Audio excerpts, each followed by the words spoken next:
Welcome all of you fellow Arcanists out there to the Frith Guild podcast, where we explore an amazing world full of mystical creatures and their partners.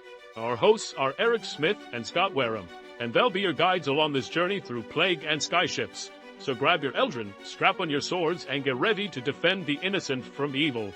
Throughout this series, if you have not caught up to the chapters being discussed today, we urge you to hit the pause button, grab your copy of this wonderful book, and catch up. We'll be here when you get back. Every person who has caught the arcane plague has either gone insane or killed themselves to avoid that fate. There is no cure. But in a desperate search for a third option, Volke, Adelgis, and Fain, a plague victim, a creepy telepath, and the Arcanist of a man-eater Eldrin, fly cross-country on the skyship Sunchaser, terrifying the bulk of its crew in the long-shot hope that Theosin Ben Rover, Adelgis' father, can save Volke from this fate. Their first stop is the city of Norra. But first, a piece of advice from the series. Step 15 on the Pillar of Ruma says optimism. Without it, we lose ourselves to misery. Unfortunately, Volke doesn't have a lot to be optimistic about right now.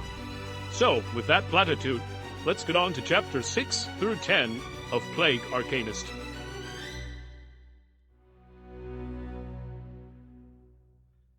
Welcome back to the Frith Guild podcast. I'm your host, Eric. I'm co-host Scott. And today we'll be exploring chapters 6 through 10 of Plague Arcanist. And before we get started today, we want to just thank everybody again for listening. And if you can show us some love by sharing, subscribing, or commenting on whatever platform you're listening to, whether it's on YouTube or on podcasts, we much appreciate it. And we also want to make mention that the Frith Chronicles Wiki link is in the description link, along with the link for the Capital Station Discord server. So that way you can go over there and join in on the fun as well. As far as podcasts go, we are at about 800 downloads. So thank you everybody for getting us over 800 and definitely looking forward to that next mile marker of 1,000. As soon as we hear updates on when the bestiary will be released, we'll be certainly pushing that out along with Chamois. And with that, well, let's get into it. We'll start with chapter 6, Joze Blackwater. Do you think it's Joze or is that? I'm going to always question everything now. The enunciations of things. I would go with Joze just to be. I feel like that's the safe side to go on. I don't doubt it would go other ways, but. All right, starting off with, we have Miss Zigzag Dagger instantly blaming Volke for all the plague creatures coming around. I do guess we kind of learned her name. Her name is actually Vethica, but I'm still salty, so I will consider her Miss Zigzag Dagger for the time being. That's actually a pretty cool nickname too, so I wouldn't be mad at that. Hopefully we'll get the poll up soon so we can see what Volke, his nickname will be, and we'll probably try to stick with it. So Karna is nothing less than amazed by Volke, and she honestly expects nothing less out of him. And I'm not really sure where this is coming from. Maybe because his performance from the tournament, but again, I don't know. Hey, maybe she's got the hot. We know she's got the hots for Volke. I mean, who doesn't at this point? I feel like he literally is just beating him off with a stick, but doesn't have pretty much. I was going to say, he really doesn't have any moves. He's not smooth. He's not suave. He's got some innocent charm to him that they seem to love. So naive and you're exactly as you appear to be. There's no trying. I don't have to figure you out. Right. He is, as much as I hate using the word, the phrase, open an open book. He really is. He is. There's not much complexity to him. So Fain and Wraith are helping clear the frozen blood off the deck of the ship. And I just imagine Wraith licking the frozen blood like a popsicle. That's the image I got as well. Volke finally goes to bring back the sword to Joze. And, I'd be half tempted to just be like, hey, can I just keep this? That's a pretty BA sword. It really is. And you get the feeling no offense to Joze, but he's got a bad leg. I feel like he's not really in a lot of sword fights. Well, he reminds me of the merchant from Aladdin, the very opening scene where he just pops open the cloak and he's got all sorts of things, doodads and gadgets and stuff. And he's got all these different weapons just all over the place. He won't miss this sword. So he knocks on the door to the cabin and he walks in. And we find out that Joze has a blue phoenix, and her name is Tyne. She differs from the red phoenix as she has silver eyes, sapphire feathers, and an inner white glow. And regular phoenixes have golden eyes, red feathers, and an orange body. Joze had tried to meet Volke at the tournament, but had ended up chickening out. And Volke wants to know basically why Joze didn't make the effort while he was on Ruma. He explains that he was a caretaker of mystical creatures. He was brought onto the Isle of Ruma to take care of the phoenixes, and things ended up changing with time, the blue phoenix, when she hatched. We find out that Hevel Wren, I guess that's some kind of great uncle or great great grandfather of some sort with Zaxxas there. Hevel Wren was trying to sell the phoenix, and Joze was actually trying to smuggle the phoenix off the isle before she can be sold, but they did get intercepted. We do kind of expect a little bit better from the Isle of Ruma, but I guess if people put in position to do evil things, they're going to do evil things. Turns out the judge and the jury were all in on selling time. And Joze gets off on a technicality of he's not from the Isle, so he can't be charged on the Isle. And I just want to know who his lawyer was. Like, was Joze bringing these to the trial? Was this someone else helping him out? He seems like he snuck away here. So Gravekeeper William had convinced Joze to leave Volke on Ruma. Joze had came back to the Isle of Ruma, and Gravekeeper William did convince Joze to leave Volke on Ruma. Biggest thing that Gravekeeper William had said was that Joze didn't really have a plan other than just to be the man on the run from the law. And honestly, I think it took just as much courage to leave Volke there than it would have, if not more, than to fight to bring Volke with him. It's a tough spot because Gravekeeper William, I mean, his argument is probably like Volke will have a better life here. So are you willing to sacrifice your relationship with your son in order for your son to be better off in the long run? So that is a incredibly hard decision to make. I guess it turns out for Volke, for the most part, a vast majority of it at least. Yeah, it seems to have worked. So I mean, he made the right decision in the long run. It just takes a lot to get there. Yeah. And that does bring us to Chapter 7, which is a refresher course. So Fain, Adelgis, Volke are all on deck of the ship. They are training, trying to understand a little bit more about Fain's powers. And Bayou's watching them, taking notes, making sure she understands their powers as well. And what they end up figuring out is that Fain can manipulate flesh. So he manipulates the skin off of Volke and spills blood everywhere.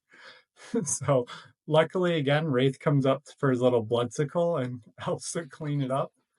And Adelgis offers that if they want to continue training, he would actually be a good substitute because he doesn't have the plague.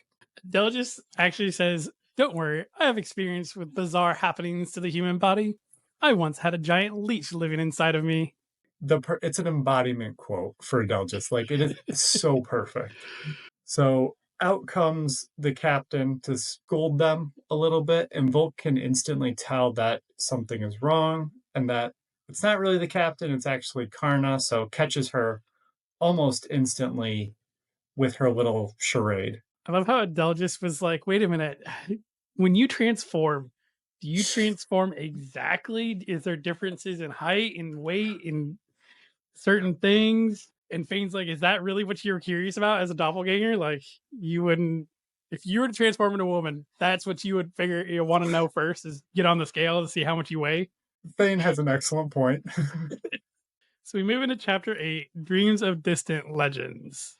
And this is kind of a recurring theme that I actually really enjoyed the first go around, and I'm enjoying as well on the second go around with reading Plague Arcanist, as it gives us a little bit of a break between what's going on the ship and in travel time. Just like in Dreadpire Arcanist, when folks talking about how in the stories they never actually like talk about those gaps in between traveling. This really, every time we get to a dream chapter now, I just think this is the side quest in the side quest. Like, this is Inception at this point. Side quest? I'm already on a side quest. I don't have time for another side quest. That's how it feels. I wonder what Volk's little trinket would be to keep himself aware. Adelgis is going to help Volk sleep, and Adelgis says that he has the perfect dreams for Volk. And honestly, I was a bit scared when I read that the first time. I was as well. Adele just has a strange feeling of what perfect is. Volk goes to sleep when Volk wakes up, and we are unsure of who we are in this dream. Volk can tell that he is somebody else, and there's another man running through the woods with a person called Fennis. We seem to be showing off with our climbing skills as we go and get a star shard out of the branches of a tree. Fennis suggests that he sells the star shard as he is a better looking, or I guess not covered in crap, and actually looks presentable. He wants to sell the star shard so that way they don't assume that he stole it. Later on, Linus walks up looking like he got the crap kicked out of him, and Fennis essentially just took the money and split it without him. As we're talking to Linus secured passage to a port town near the Lightning Straits, and this was important because they're trying to get through the Lightning Straits. Linus did mention that he basically was a hired hand for the tax collector, and basically said whatever I look like is nothing compared to the person that I just talked to, because they'll never be able to walk properly again. Planning to volunteer as help on the Frith Guild, as we learn that we are Master Zelfrey in these dreams. And I really like this relationship between Zelfrey and Linus. It's almost like, they're willing to try.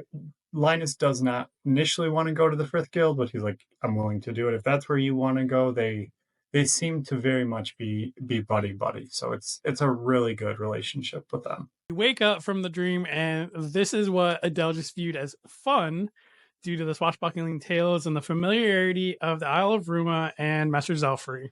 Not where I thought Zelfrey's, start would be.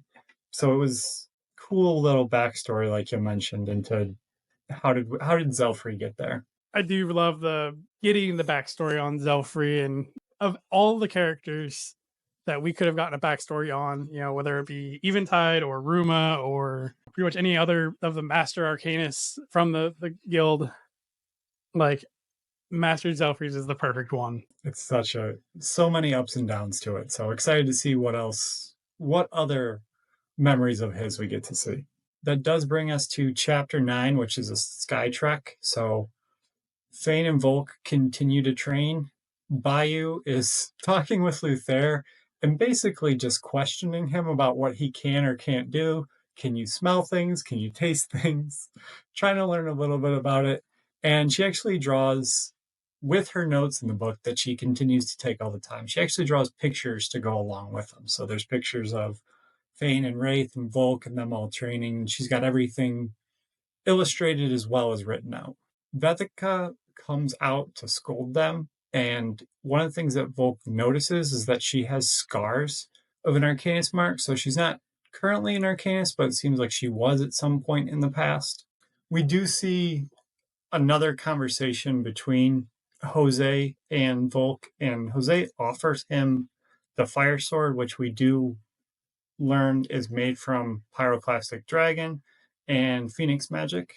And Joze offers to make a weapon with him. He learns that Volke doesn't have a weapon anymore, and it's something that Nightmare Arcanists typically do. Volke thinks this may actually be a really good opportunity to redeem himself. It's something they could both benefit from, get to spend a little bit of time together. Throughout this travel, because they're in the air, not in the water, they don't really have the opportunity to bathe.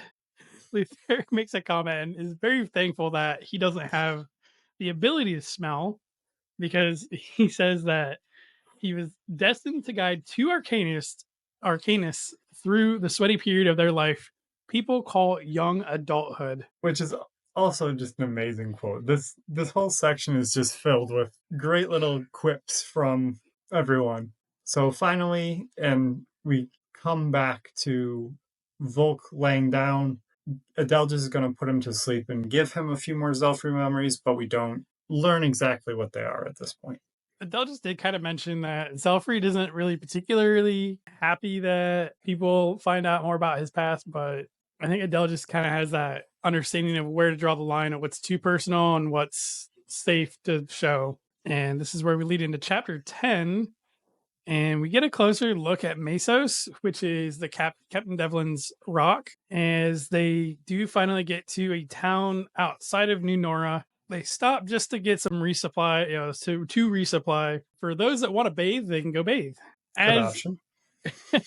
I mean, I would like to bathe. I like to bathe quite a lot. So everybody comes down the ladder. The ship does stay in the air when they are anchored, I guess is the best way to put it. And this is where Mesos comes down and pretty much roosts on Devlin. I love their interaction between Devlin and the Raw and Mesos, because Mesos probably doesn't fully comprehend the size of her. She's that Great Dane that used to be a lap puppy, but is now a fully grown Great Dane and just doesn't understand that they're not small anymore. And she's not even fully grown. Right. Oh my gosh. And Adelgis even points out that female birds of prey, including mystical creatures, generally are larger than their male counterparts. And Adelgis estimates that Mesos will actually double in size when fully grown. Yeah, so right now Mesos is a child and is really acting like a child. She's like frosting people's hair, just ruffling. She's roosting on Devlin. She's having a grand old time. Now, Volke does have a conversation with Adelgis about what he's going to talk to or say to his father when they catch up to him. And Adelgis did say that he's going to have some serious words with his father when they do finally meet up. And I just picture Adelgis going to him and be like, "You listen here, mister. What you did was wrong."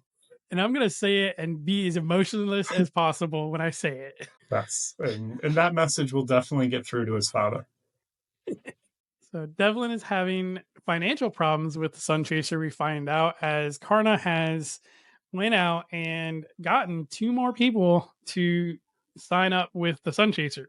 Devlin is strapped for cash with the Sun Chaser because Karna didn't cash in her job because she didn't actually steal the crown, I believe it was, when they were in Throne Hold. And Joze put a bet on Volke to win the tournament, and Volke lost. Really blame Nero for that one. I don't think it's going to get you very far, but I'm going to go with that was Nero's fault. Right. I imagine that at any point in time that anybody ever would mention the tournament, that Volke was like, "Look, I had to save my best friend, like one of my friends. I'm sorry, okay?" It was literally life or death. I feel like he's going to be salty for forever, even after everything's done and over with. They finish up. Del just basically tells Volke, "Hey, stay with the airship because there are Huntsman Guild members hanging around that would love nothing more than to meet up with Volke and take him down because he's got the plague now." They finally get back up in the air and get moving again. They do travel for another week or so. And Volke is starting to lose his mind having imaginary conversations with himself. And it's hard to tell if is this the plague or is this you're just traveling for so long? It might, get a little tight on the ship. Exactly. Like with him being able to just go out after the tournament bout and just wander all over the place in Throne Hold, apparently he's gotten too comfortable. Yeah, there's no dark alleys to wander through now. At least he doesn't have to worry about making Master Zelfrey worry about where he went because he's already worried. He's constantly worried at this point.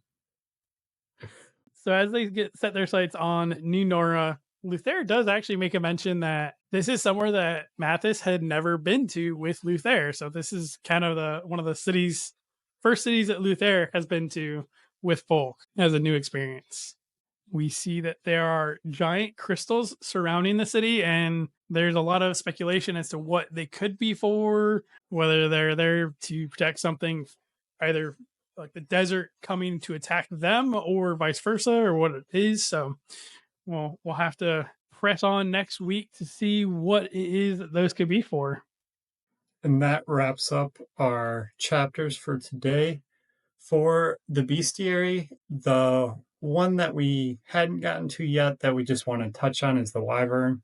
There's not much information on the magical powers associated with it, but for a lore standpoint, wyverns do come from Middle English folklore, and they are a form of dragon. And what makes them special is they only have 2 legs and 2 wings, where typically most dragons have, 4 legs and 2 wings. So a little bit of a different look to them. And they are also seen with a pointed tail that's said to be venomous as well. So a nice little offshoot of dragon, but unfortunately we don't have much in terms of their powers.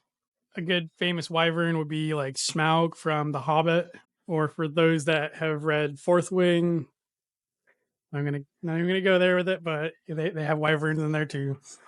All right. Well, we do want to thank everybody for listening today. We want to remind everybody that we do post a new episode every Wednesday morning around 11 Eastern, 10 Central, 8 Pacific Standard. We are on all podcasting platforms to include YouTube as well, so you can see us with video. And we do also want to give thanks to our editor, Dan Mackison, for including pictures and links to everything. If you guys want to reach out to us, we are on Gmail at frithguildpod@gmail.com, or on Facebook or other social medias at Frith Guild Podcast. And we do want to thank the Frith Chronicles Wiki, as it is a very great resource for following along with everything. And again, link for everything is down in the description section below. There's something else I was going to throw in there. Hopefully we'll hear something about the Peace Carrier soon. I know that's the one I think the big one to look forward to. Mm-hmm. Yeah, and that's why I've been like, Shabby, please, I don't need you to like. Can you please not wait until the day it's actually released? Can you give me at least the heads up? Yes, let's promote it a little bit.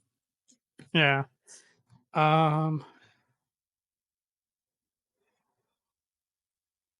It'll eventually pop in my brain.